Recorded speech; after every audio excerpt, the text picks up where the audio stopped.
नमस्कार, नवयुग देख रहे हैं आप और मैं हूं प्रिया राजपूत। आज इस सेगमेंट में हम बात करेंगे फेक न्यूज का लेकर, क्योंकि फेक न्यूज की अगर हम बात करें तो पूरे भारत में ये लगातार फैलती जा रही है, क्योंकि भारत एक सबसे बड़ा देश जो है वो सोशल मीडिया का यूजर है, जिसमें सबसे ज्यादा जो एप्लीकेशंस यूज होती है, जिसमें फेसबुक, व्हाट्सएप या फिर इंस्टाग्राम की बात करें, ये तमाम सोशल मीडिया प्लेटफॉर्म्स यहाँ पर यूज होते हैं। और अगर हम डाटा की बात करें तो 45% से ज्यादा लोग यहाँ इंटरनेट का यूज करते हैं, जिसमें 30% से भी ऐसे ज्यादा लोग रहेंगे जिसमें कि सोशल मीडिया के वहां पर उनके अकाउंट्स हैं। और ये जितने भी लोग हैं कहीं ना कहीं फेक न्यूज पर भी यकीन कर लेते हैं, क्योंकि क्रॉस चेक करने के लिए क्या चाहिए, फैसिलिटीज होनी चाहिए, वो उनको नहीं पता होता कि फेक न्यूज को क्रॉस चेक करने के लिए हमें क्या करना चाहिए, वो कौन सी वेबसाइट्स होती है जहां पर फेक न्यूज का पता चलता है।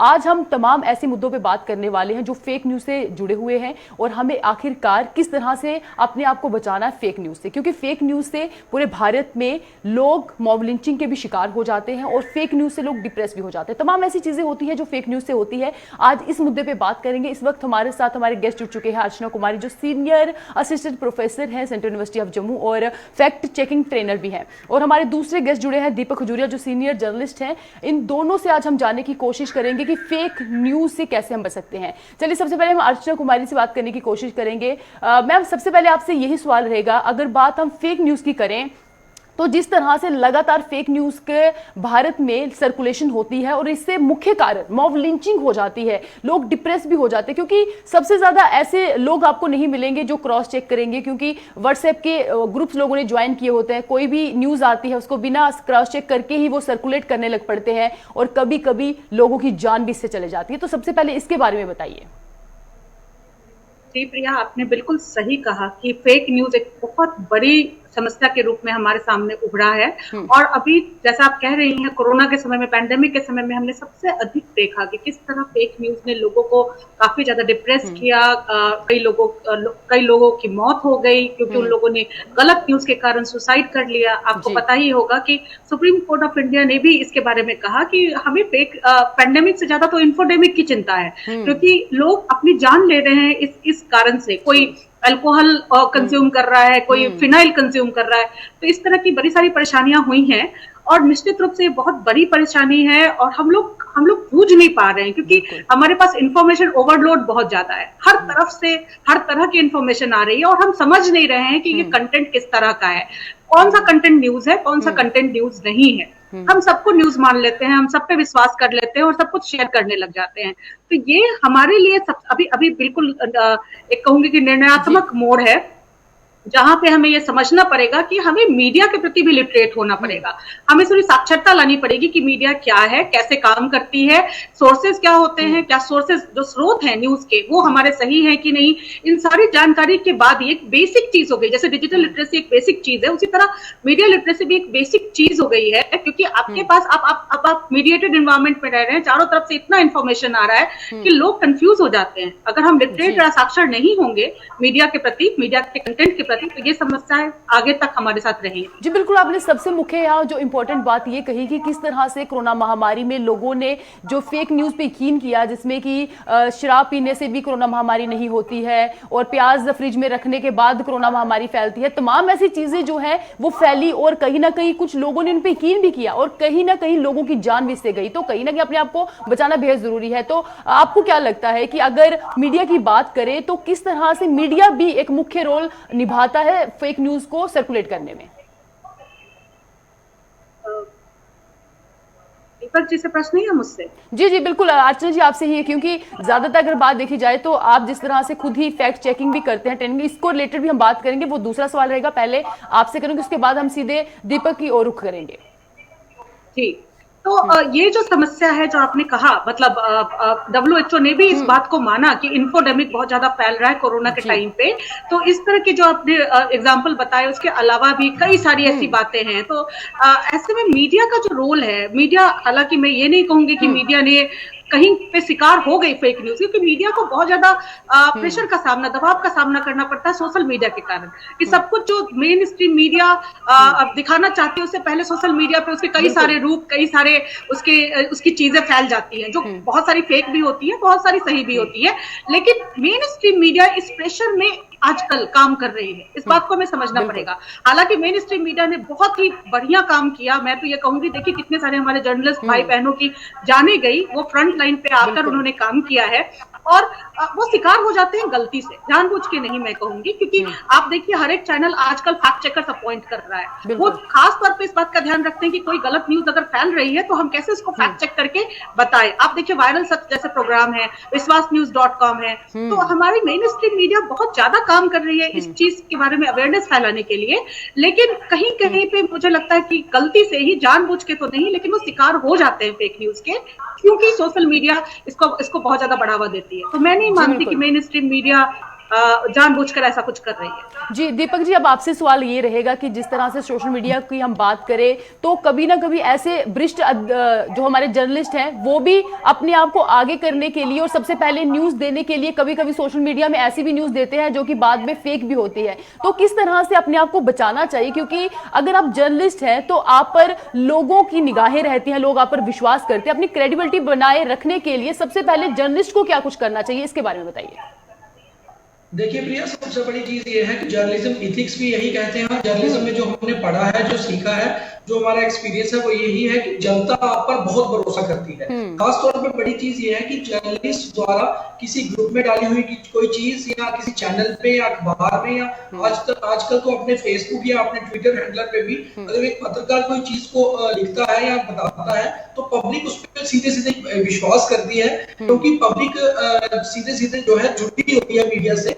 और दूसरी चीज ये है कि जब भी कहीं कोई पैंडेमिक होता है, कहीं कोई वारलाइक सिचुएशन होती है या फिर कोई लॉ एंड ऑर्डर की प्रॉब्लम होती है, तो उस समय में फेक न्यूज हमेशा से ज्यादा बाहर निकल के आती है। उसका काम ये है कि बहुत सारे ऐसे जर्नलिस्ट हैं जो ब्रेकिंग करने के चक्कर में, या फिर हम ये कह ले कि पहले मैं ये चीज ब्रेक कर दूं, या पहले हमारे चैनल या हमारे अखबार या हमारे डिजिटल प्लेटफॉर्म की तरफ से ये चीज आए, उसी की दौड़ में, उसी की होड़ में बहुत बार फेक न्यूज भी आपने देखी है आ जाती है, और बहुत सारे चैनल्स पर, बहुत सारे डिजिटल प्लेटफॉर्म पर कई बार ब्रेक न्यूज करने के बाद उसको हटा भी दिया जाता है। मैं आपको इसकी 2-3 एग्जांपल्स दूंगा कि अभी हाल ही में पिछले हफ्ते भारत के बहुत बड़े एक्टर कलाकार दिलीप कुमार जी का देहांत हुआ। मगर दिलीप कुमार जी के बारे में ऐसी खबरें करीबन 1-2 सालों में बहुत बार ऐसी ब्रेकिंग न्यूज आई कि दिलीप कुमार नहीं रहे, और उसके बाद फिर उसको कंडेम किया गया, नहीं ये जो है बदल भी आएगी, नहीं ऐसा नहीं है, वे अभी तंदुरुस्त हैं, ठीक है।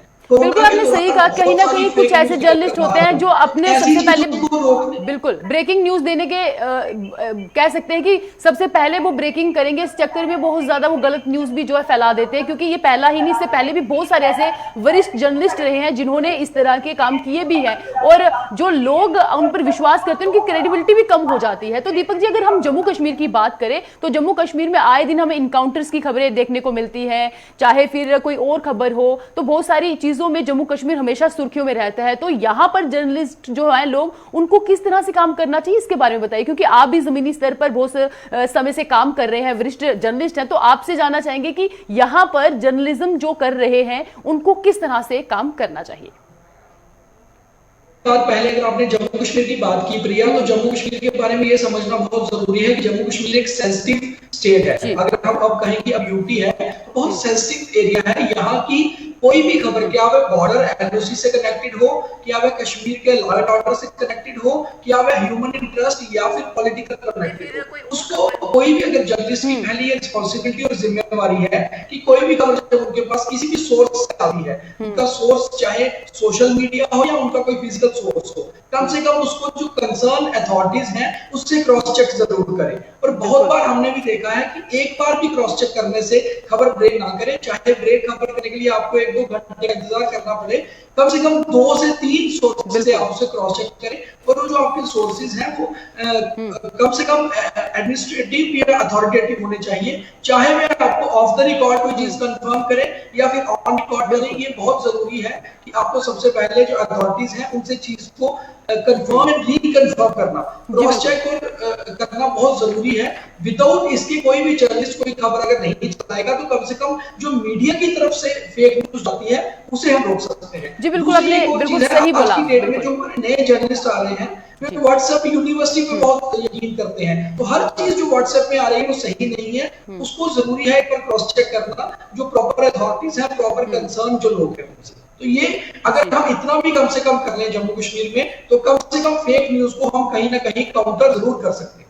जी, आपने बिल्कुल सही कहा। और अगला सवाल करने से पहले हम कुछ आपको आंकड़े बता देते हैं कि हमारे पूरे भारत में कितने ऐसे प्रतिशत लोग हैं जो सोशल मीडिया का यूज करते हैं। अगर हम YouTube की बात करें तो YouTube सबसे ज्यादा यहाँ पर यूज किया जाता है भारत में, और 2021 में ये सबसे ज्यादा यूज किया गया एप्लीकेशन है। और पूरी दुनिया की अगर बात करें तो पहले नंबर पे USA और भारत दूसरे नंबर पे है YouTube सबसे ज्यादा यूज करने में, जिसपे व्यूवर्स भी है और सब्सक्रिप्शन भी जो ज्यादा होती है वो भारत से होती है। अगर फेसबुक की बात करें तो फेसबुक दूसरा सबसे यहाँ पर फेमस एप्लीकेशन है, जिसमें 75% से ज्यादा लोग यूज करते हैं। और इंस्टाग्राम की अगर बात करें 70% से ज्यादा वो लोग यूज करते हैं। और ट्विटर की अगर बात करें तो 50% से भी ज्यादा लोग जो है ट्विटर का यूज करते हैं। और बाकी एप्लीकेशन की बात करें तो सबसे ज्यादा अगर मैसेंजर एप्लीकेशन यूज जो होता है उसका है व्हाट्सएप।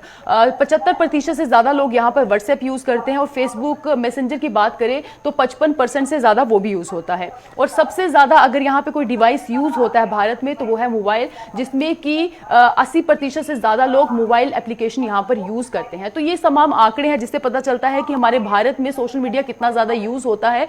और पूरी दुनिया में दूसरा जो मुल्क है यूट्यूब, यहाँ पर यूज किया जाता है। तो यहाँ पर मार्केटिंग के अलावा अगर देखा जाए तो मीडिया को देखा भी बहुत जाता है। तो यही कारण है कि फेक न्यूज भी फैलने का खतरा यहाँ पर बना रहता है। चलिए अब अर्चना जी आपसे सवाल ये रहेगा कि फेक न्यूज का जो सर्कुलेशन होता है उसको किस तरह से हम फैक्ट जो है वो हम कह सकते हैं क्रॉस चेक करने के लिए कौन सी ऐसी वेबसाइट्स हैं, कौन से ऐसे लिंक्स हैं जहां से हमें पता चल पाएगा कि ये फोटो जो है वो फेक हो सकता है, या हो सकता है आज से 5 साल पुराना भी हो सकता है। जी प्रिया जी, बहुत ही आसान तकनीक है, बहुत ही आसान टूल्स है जो फ्री ऑफ कॉस्ट आपको अवेलेबल है। सिर्फ हम उसके बारे में जानते नहीं है फेक न्यूज चेक करने के लिए। तो मैं ये कहूंगी कि बहुत छोटी छोटी चीजें हैं जिसको हम हमेशा कर सकते हैं। जैसे कि पहले तो जो दीपक जी ने बिल्कुल सही कहा कि सबसे पहले ब्रेकिंग का जो सेंस है, या फिर जो साधारण लोग शेयर करते हैं, मी फर्स्ट सिंड्रोम हम लोग इसको कहते हैं कि मैं सबसे पहले शेयर करूंगा। तो ये जो चीज है ना, ये खत्म करनी पड़ेगी। पहले तो हमें कोई भी इंफॉर्मेशन आती है देखना पड़ेगा कि क्या ये शेयर करने लायक है भी कि नहीं। बिल्कुल। अगर कोई प्रोवोकिंग चीजें हैं, जैसे कि किसी के बारे में, किसी रिलीजन के बारे में कुछ कहा जा रहा है, या किसी व्यक्ति के बारे में अनर्गल बातें कही जा रही है, तो वहां पे हमें सोचना पड़ेगा कि आखिर ऐसी बात कौन करना चाहता है, इसमें इनका क्या इंटरेस्ट है। तो वो शेयर करने की जरूरत, बहुत सारा तो हमारा कंटेंट 90% तो ऐसा होता है जिसको शेयर करने की जरूरत ही नहीं है, फिर भी हम करते हैं। ठीक है। तो और अगर कुछ ऐसा हमें लगता है, जैसे कुछ लोग बहुत अच्छे ये सोचते हैं कि अगर हम ये शेयर करेंगे तो हमारे दोस्तों का भला होगा, हमारे परिवार वालों का भला होगा। बिल्कुल, आपने यहाँ सबसे इंपॉर्टेंट और सबसे बड़ी कह सकते हैं कि इंपॉर्टेंट बात के साथ मनोरंजन वाली बात है, क्योंकि मेरे को खुद भी ये मैसेज आता है कि आप 100 लोगों को ये भेजेंगे तो आपको कोई अच्छी खबर आएगी। तो आपने भी ये पक्का मैसेज पढ़ा होगा और कहीं ना कहीं आपके भी ये सर्कुलेट होता होगा। हाँ हाँ बिल्कुल। तो इस तरह की बातें तो मतलब बिल्कुल ही निराधार हैं, क्योंकि ऑब्वियसली ये आप साइंटिफिकली भी सोच के देख सकते हैं, इनको फॉरवर्ड करने का कोई मतलब नहीं है, पर हम कभी कभी शक और वहम में आ जाते हैं। लेकिन उसके अलावा कुछ निश्चित रूप से कोरोना के समय हमने देखा कि ये खबरें फैली कि आज ही अपना पेट्रोल जो है वो पूरी तरह से टैंक फुल कर लीजिए, नहीं तो सारे 3 महीने के लिए बंदी होने वाली है। तो इस तरह की बार बार खबरें आ रही थी। तो ऐसे खबरों में हमें स्रोत को देखना, सोर्स को देखना बहुत जरूरी है। जैसा कि दीपक जी ने भी कहा कि हमारी एडमिनिस्ट्रेटिव सोर्सेस कहाँ हैं, क्या ये खबर हमारे यहाँ जो भी शेयर कर रहा है वो रैंडमली अपने आप बोल रहा है, या उसने कोई सरकारी नोटिफिकेशन उसके साथ लगाई है, और नोटिफिकेशन सही है कि नहीं है ये भी देखना जरूरी है कि वो नोटिफिकेशन किसका है, डीसी जम्मू का है, किसी और का है, क्या वो अथॉरिटी इस चीज के लिए सही अथॉरिटी है जो ये खबर दे रही है। अब जैसे कि अगर एजुकेशनल इंस्टीट्यूशन की बात है तो कौन है वो जो एजुकेशनल इंस्टीट्यूशन के बारे में सही खबर देगा। तो स्रोत होना बहुत जरूरी है, क्योंकि फेक न्यूज फैलाने वाले जनरली बिल्कुल बेनामी होते हैं, उनके नाम उनका कहीं पे भी नाम नहीं होगा। अगर इस तरह की इंफॉर्मेशन फैलती है तो वो सोर्स का नाम उसमें नहीं होता है। तो एक तो छोटा सा चेक हम ये कर सकते हैं कि सोर्स का नाम है कि नहीं। दूसरा, जो इन्फॉर्मेशन हमें दी जा रही है वो किसी ऑथेंटिक सोर्स से, किसी मीडिया ऑर्गेनाइजेशन के थ्रू दी जा रही है, का पेज शेयर किया है, किसी मीडिया ऑर्गेनाइजेशन का वीडियो शेयर किया है, या रैंडमली ऐसे ही किसी यूट्यूब का या ऐसे ही किसी ने अपना वीडियो बना के डाला है। तो ऐसे किसी व्यक्ति की बात हम कैसे मान सकते हैं। तो हमें वो क्रेडिबिलिटी देखना इंफॉर्मेशन की बहुत जरूरी है। तीसरी चीज जो हमारे पास बहुत आसानी से अवेलेबल है, अगर हम किसी फोटो को चेक करना चाहे तो रिवर्स इमेज सर्च गूगल में होता है। जैसे हम किसी भी चीज के लिए फोटो चेक करते हैं कि मतलब टाइप करते हैं इमेज पे जाकर और उसकी पिक्चर से चेक करते हैं, उसी तरह वहां पे कैमरा आइकन होता है। हम उस पर अगर क्लिक करेंगे तो हम कोई भी फोटो अपलोड कर सकते हैं। उस पर अपलोड करते ही गूगल उसको रिवर्स ऑर्डर में सर्च करेगा और उसके स्रोत का पता लगाएगा, सोर्स का पता लगाएगा और आपको बता सकता है कि ये फोटो कहाँ पे दिखाई दिया था। इससे आप ओरिजिनल चीज पता कर लेंगे और इससे आपको मालूम पड़ेगा कि ये सही है या गलत है। ऐसे ही कई सारे छोटे छोटे टूल्स हैं जो आप हमेशा यूज कर सकते हैं। बहुत ही आसान है, 1-2 सेकंड लगता है मात्र यूज करने में। और सबसे पहली बात तो यही है कि अपना कॉमन सेंस सबसे ज्यादा यूज करें। मुझे लगता है कि कॉमन सेंस अगर हम यूज करेंगे तो बहुत बार तो हम फेक न्यूज से ऐसे ही बच जाएंगे। जी, आपने बिल्कुल सही कहा कि किस तरह से वो फोटो पहले भी यूज किया गया, उसके लिए तमाम ऐसी वेबसाइट्स हैं। जो भी व्यूवर्स हमें देख रहे हैं, अगर आपको कोई लगता है कि वेरिफिकेशन किसी चीज़ की करनी है जो आपको नहीं पता है, तो आप अर्चना कुमारी जी से कॉन्टैक्ट कर सकते हैं, क्योंकि सेंट्रल यूनिवर्सिटी के साथ पढ़ने के साथ बहुत सारे ऐसे सेमिनार्स भी कराए जहाँ पर फेक न्यूज़ को किस तरह से चेक किया जाता है वो ये बताती है। चलिए, इसी के साथ अब हम दीपक खजूरिया से भी ये एक बात करेंगे और जानने की कोशिश करेंगे कि जिस तरह से जम्मू कश्मीर में आए दिन कोई ना कोई ऐसा फेक जो ऑर्डर है वो सर्कुलेट होता है, जहाँ पर लॉकडाउन को लेके भी बहुत सारे ऐसे फेक ऑर्डर्स जो थे सर्कुलेट हुए थे कि रोस्टर के हिसाब से जो दुकानें खुलने के साथ वहां पर उन्होंने फेक ऑर्डर्स निकाले थे, जिसमें बताया गया था कि आप हर दुकान खोल सकते हैं या एक्सटेंड हो चुका है लॉकडाउन। इसको लेके बहुत सारी जो है कह सकते हैं फेक न्यूज यहां पर फैली हुई थी। तो आपको क्या लगता है दीपक जी कि सरकार को भी कहीं ना कहीं इस तरह की कोई पॉलिसीज बनानी चाहिए ताकि फैक्ट जो चेकिंग की जाती है, या क्योंकि युवाओं को कहीं ना कहीं पता होता है कि कुछ चीजें कैसे वेरीफाई की जा सकती हैं, पर जो वृद्ध लोग हो या फिर मध्य वर्ग लोग हो वो ज्यादा वेरीफाई नहीं करते हैं, तो उनको अवेयर करने के लिए कौन से स्टेप जम्मू कश्मीर में उठाने चाहिए? क्योंकि जम्मू कश्मीर काफी कह सकते हैं कि ऐसा एरिया है जहां पर कोई भी चीज बहुत जल्दी सर्कुलेट हो जाती है। बिल्कुल प्रिया, बिल्कुल सही कह रहे हैं। सिर्फ जिस तरह मैंने और प्रोफेसर अर्चना जी ने अभी ये बताया कि मीडिया कितनी रिस्पॉन्सिबल है फेक न्यूज को रोकने के लिए, उतनी ही रिस्पॉन्सिबिलिटी, उससे इवन ज्यादा रिस्पॉन्सिबिलिटी जो है वो जम्मू कश्मीर सरकार की बनती है। मतलब हम क्योंकि जम्मू कश्मीर के संदर्भ में बात कर रहे हैं तो हम जम्मू कश्मीर सरकार बोलेंगे, अन्यथा भारत में भारत सरकार हर स्टेट की जो अपनी गवर्नमेंट है उनका भी एक बराबर का रोल रहना चाहिए। इसमें कारण दो है, जैसे आपने अभी बात की कि कुछ ऑर्डर्स जैसे कि हमारी डीसी जो कंसर्न डीसी है उनका ऑर्डर आया है लॉकडाउन को लेकर या फिर अनलॉक को लेकर, तो कई बार हम देखते हैं फेक ऑर्डर उसमें आ जाते हैं। अब ऐसे इसमें दो चीजें देखनी बहुत महत्वपूर्ण होती हैं। एक तो जो फेक चीज है बेसिकली वो होती कैसी है, एक तो ये होता है कि किसी ऑर्डर को आप नकली टाइप करके ऑर्डर बनाकर सोशल मीडिया पर या व्हाट्सएप पे सर्कुलेट करते हैं। दूसरा, अगर मान लीजिए आज की डेट में 15 जुलाई है और मैं कोई 30 जून का ऑर्डर सर्कुलेट कर देता हूं या वायरल करता हूं तो भी वो ऑर्डर फेक गिना जाएगा, क्योंकि आप किसी पुराने ऑर्डर से या पिछले वर्ष के कोई ऑर्डर से लोगों को अगर ये चीज बताने की कोशिश कर रहे हैं कि ये जो ऑर्डर है ये हमने आज डाला है, तो भी अगर पुरानी चीज में कोई ऑर्डर आता है तो भी ये ऑर्डर फेक माना जाएगा। और अन्यथा अगर उस ऑर्डर को आपने कहीं ना कहीं थोड़ा सा एडिट किया है या उसको चेंज किया है, इसमें भी वो ऑर्डर फेक माना जाएगा। उसमें दो चीजें अगेन होती हैं। एक तो ये चीज होती है कि बहुत जल्दबाजी में केवल पत्रकार ही नहीं बल्कि बहुत सारे जो हमारे लिटरेट अलॉट है हमारी सोसाइटी का, वह भी ये बताने के लिए अपने फैमिली ग्रुप्स में, अपने दोस्तों के ग्रुप्स में या अपने ऑफिस के ग्रुप में कलीग्स के उस पर कुछ ना कुछ डाल देते हैं जो कि उन्हें फॉरवर्डेड मैसेज होता है। वे उसे फॉरवर्डेड नहीं कहते, उसे अपनी तरफ से बता देते हैं। दूसरी चीज ये होती है कि कुछ ऐसे एंटी सोशल एलिमेंट भी हैं जो केवल फेक न्यूज को आगे बढ़ाने के लिए ऐसी चीजों को वायरल करते हैं। तो सरकार को इसमें दो चीजें देखनी है। एक तो अगर ऐसा कुछ भी जो इंसिडेंट सामने आता है उसमें एक स्ट्रिक्ट एक्शन होना चाहिए, उस सोशल मीडिया हैंडलर पर एक्शन होना चाहिए। और अभी सरकार ने ऐसा किया था कि जितने भी व्हाट्सएप ग्रुप्स हैं उसके एडमिन्स की रिस्पॉन्सिबिलिटी है कि वह कोई फेक स्टफ अगर आता है तो वह कम से कम कंसर्न जो पुलिस स्टेशन है या कंसर्न अथॉरिटी है उनको बुलाए। तीसरा, इसमें जो पुलिस जम्मू कश्मीर पुलिस का साइबर सेल है उसका रोल बहुत इंपॉर्टेंट बन जाता है, क्योंकि साइबर सेल को ये चीजें नहीं देखनी चाहिए। अभी आपने हाल ही में देखा होगा एक बहुत ज्यादा चीज ट्रेंड हो रही है।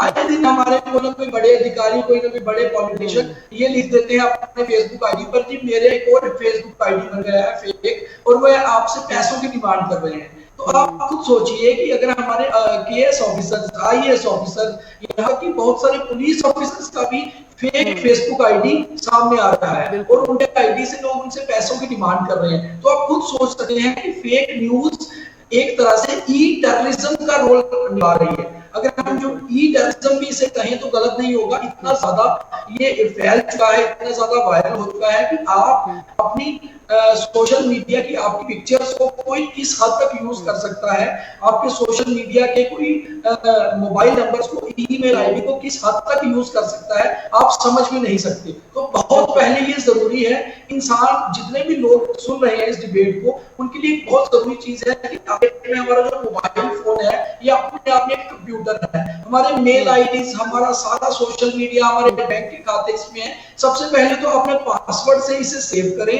दूसरा, अपने मोबाइल फोन में कम से कम हम कोई भी चीज वायरल ना करें जितनी देर हमें की कंफर्मेशन ना हो अपने किसी भी सोशल मीडिया हैंडल पे। तीसरा, इसमें गवर्नमेंट का बहुत बड़ा रोल है। गवर्नमेंट को एक अवेयरनेस ड्राइव करनी चाहिए, उसमें मीडिया को भी लाना चाहिए। जैसे प्रोफेसर अर्चना और मैं दोनों गूगल के साथ हमने गूगल न्यूज इनिशिएटिव की ट्रेनिंग भी की है कि फेक न्यूज को कैसे रोकें। ऐसे सेमिनार्स हो, ऐसी वर्कशॉप्स हो, हम अपने लेवल पे कोशिश करते हैं करने की। गवर्नमेंट को भी इसमें आगे आना चाहिए और जहां हमारी मदद चाहिए हो तो मदद भी लेनी चाहिए और लोगों को बड़े लेवल पे अवेयर करना चाहिए कि कम से कम फेक न्यूज को फैलाने से बचे, क्योंकि fake news law and order की प्रॉब्लम क्रिएट करता है। यहाँ तक कि बहुत बड़ी कई बार दिक्कत फेक न्यूज से हो सकती है और हुई भी है। तो इसलिए फेक न्यूज को रोकना बहुत जरूरी है। इट इज जस्ट लाइक ई टेररिज्म। जी बिल्कुल, आपने सही कहा है। और जितने भी व्यूअर्स हमें देख रहे हैं, आप सब लोगों के लिए भी जानना बेहद ज़रूरी है कि अगर कोई भी आपको कोई ऐसी न्यूज़ दिख रही हो जहां पर मदद आपसे मांगी जा रही हो या अकाउंट नंबर दिया हो कि इसका इलाज के लिए पैसा आप डाल दीजिए, विदाउट वेरिफिकेशन आप ऐसा नहीं करिए। या फिर किसी सोशल मीडिया में आपके किसी दोस्त का कोई फेक अकाउंट बनाकर आपसे पैसा मांग रहा हो तो उनको फ़ोन करके वेरीफाई कीजिए कि क्या वो सच में आपका दोस्त ही मांग रहा है या फेक अकाउंट से आपको मैसेज आया। अर्चना जी, आपसे एक सवाल जो सबसे यहाँ पर ज़्यादा ज़रूरी जानना है कि जिस तरह से अगर हम व्हाट्सएप की बात करें तो 2019-20 में भी ऐसे मामले देखने को मिले थे। तकरीबन 30 मामले ऐसे मिले थे जो कि मॉब लिंचिंग के शिकार हुए थे व्हाट्सएप ग्रुप की वजह से। तो कितने ज्यादा जरूरी हो जाता है जब मॉब लिंचिंग जैसे मामले सामने आते हैं तो सरकार वो कैसे कंट्रोल कर पाए, क्योंकि वो तो लोग जो होते हैं इतने ज्यादा गुस्से में और इतने आक्रोश में हो जाते हैं कि यहां तक कि दूसरे लोगों का वो कत्ल करने में भी हिचकिचाते नहीं है। तो किस तरह से इन चीजों को हम कंट्रोल कर सकते हैं, इसके बारे में बताइए। मुझे लगता है कि अवेयरनेस फैलाना एकमात्र उपाय है। अभी हमारे हाथ में यही है। वैसे सरकार कई सारे रेगुलेशन भी बना रही है। कोरोना के समय आपने देखा हमारे पास स्पेशल कोई फेक न्यूज से रिलेटेड अभी लॉ नहीं है। हालांकि एक प्राइवेट बिल पेश किया गया है पार्लियामेंट में, लेकिन डिजास्टर मैनेजमेंट एक्ट के अंदर कोरोना के समय आपने देखा कि फेक न्यूज फैलाने वाले काफी सारे लोगों को गिरफ्तार किया गया। आई थिंक 196 गिरफ्तारियां हुई उस टाइम पे। तो अलग अलग नियम के तहत अलग अलग लोगों, मतलब जहां जहां पे एप्लीकेबल था तो सरकार ने स्टेप लिए हैं, लेकिन ये काफी नहीं है। जैसा आपने कहा कि मॉब लिंचिंग जैसी घटनाएं ये बहुत ही दर्दनाक है, जहां पे एक गलत इंफॉर्मेशन के कारण, एक र्यूमर के कारण मॉब लिंचिंग हो जाती है। तो वैसे कंडीशन में सरकार को बहुत जरूरी है कि अवेयरनेस ड्राइव, क्योंकि कुछ तरह इस तरह के प्रोवोक करने वाले वीडियो, उत्तेजित करने वाले वीडियोज या फोटोज जो होते हैं, जो फेक होते हैं, वो फैलाए जाते हैं। तो दीपक जी ने भी इस तरफ इशारा किया कि एक अवेयरनेस ड्राइव सरकार को चलाना चाहिए, जिसमें जो एक्सपर्ट्स हैं उनको साथ में लाना चाहिए और लोगों को भी साक्षर करना, लोगों को भी मीडिया के बारे में बताना, जागरूक करना फेक न्यूज के बारे में। ये हम सब की जिम्मेदारी है, ये हमारी सामाजिक जिम्मेदारी है। मैं एक दो साइट्स का नाम लेना चाहूंगी। जैसे गूगल में आप सर्च करते हैं, उसी तरह से गूगल फैक्ट चेक एक्सप्लोरर भी है, जहां पे आप फेक न्यूज जो भी डिबंक हुए हैं, जिन फेक न्यूज को आप पता लगाया गया है, वो आप डायरेक्टली चेक कर सकते हैं। Directly Google Fact Check Explorer है, बूम लाइव है, इंटरन्यूज है। इस तरह की कई सारी संस्थाएं हैं जो फेक न्यूज को ऑलरेडी सर्च करके उसको डीबंक करके डाल रही है साइट पे। तो बहुत बार आपको कुछ भी करने की जरूरत नहीं है, आप सिर्फ इन साइट्स पे जाइए और टाइप कीजिए जिसके बारे में आप ढूंढना चाह रहे हैं और आपको इन्फॉर्मेशन मिल जाएगी। तो इस तरह के जो साइट्स हैं इनके बारे में भी हमें जानकारी रखनी बहुत जरूरी है आज के समय में। और कुछ ऑर्गेनाइजेशन ऐसे हैं जो हेल्पलाइन नंबर भी देते हैं कि अगर आपको किसी इन्फॉर्मेशन के बारे में शक हो रहा है तो आप इस नंबर पे कॉल कीजिए और वो आपको फ्री ऑफ कॉस्ट उसके बारे में बताएंगे। जी बिल्कुल, आप दोनों ने जो जानकारी दी बहुत ही बेहतरीन जानकारी थी और ये एक ऐसा मुद्दा था जिसपे हजारों ही सवाल जो है सामने आते भी है और हम पूछना भी चाहते हैं, परंतु समय के अभाव के कारण आज के लिए बस इतना ही। और आप दोनों का बहुत बहुत शुक्रिया जो आपने हमें इन्फॉर्मेशन दी और हमारे व्यूवर्स को जो कुछ बताया है। और आप सब लोग भी जो देख रहे हैं, आप सब लोगों के लिए भी ये सबसे ज्यादा जरूरी होता है कि फेक न्यूज पे यकीन ना करिए और जो भी वेबसाइट्स आपको बताई गई है आप वहां पे क्रॉस चेक कर सकते हैं ताकि आप फेक न्यूज के शिकार ना बने। फिलहाल आज की पेशकश में इतना ही और किसी नई पेशकश के साथ कल लौटेंगे और मुझे दीजिए इजाजत। नमस्कार।